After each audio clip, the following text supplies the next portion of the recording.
Қайырлы күн, достар. Біз бүгін ПП мороженое жасаймыз.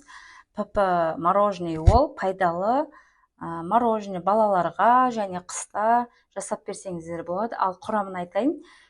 Құрамына сүт, киви және морозилкадағы қатырылған банан. Алдын ала өстіп қатырып аламыз. Кейін шамалы қабығын ашып, осылай салатын боламыз.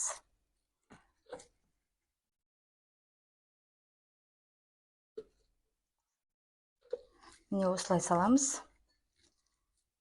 Екіншісінде де дәл сондай.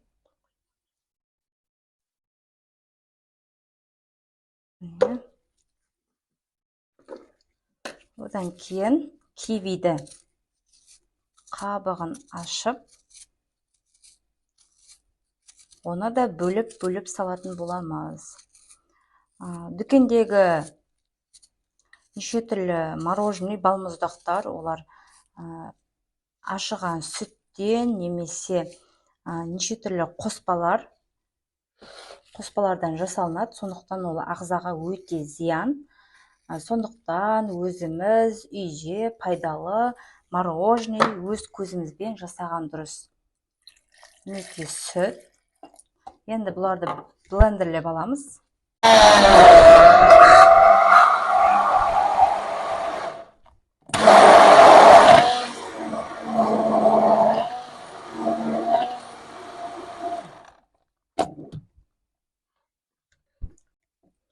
Мінекей біздің қоймалжың сұйықтығымыз дайын. Осындай болады. Енді өз еркіңіз неше түрлі дәмдер, құрма қоссаңыздар болады. Мен дәл осындай майдалап, жаңғақты қосатын боламын. Осылай майдалап аламыз пышақпен.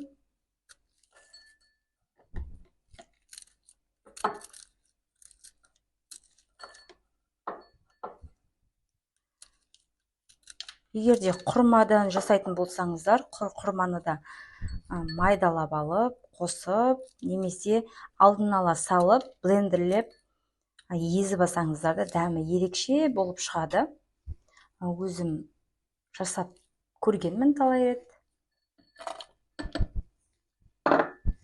Мен үйде осындай мороженое жасағанда өте қатты жақсы көремін. Балаларым да қатты жақсы көреді. Мінекей біз дәл осындай құрма қоссаңыздар да болады.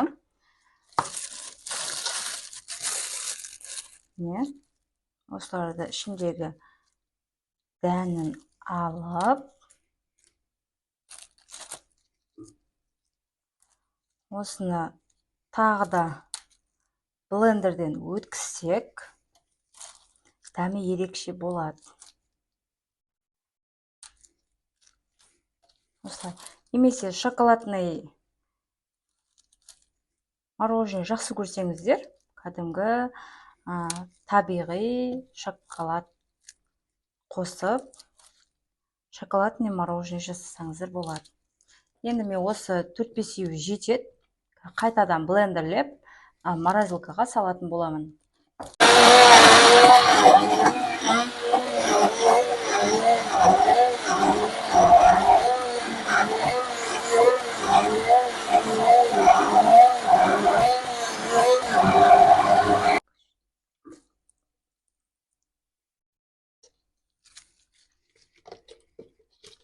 Мінекей мороженемізді осылай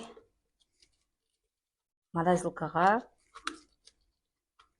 салуға дайындап жатырмыз.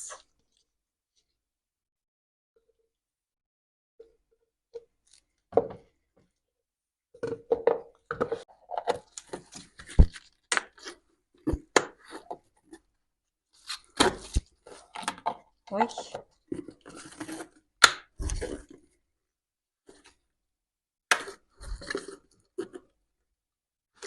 Мінекей, дәл осындай болды. Енді бұны морозилкаға саламыз. Бір 4-5 сағаттан кейін қайтадан алып жей берсек болады.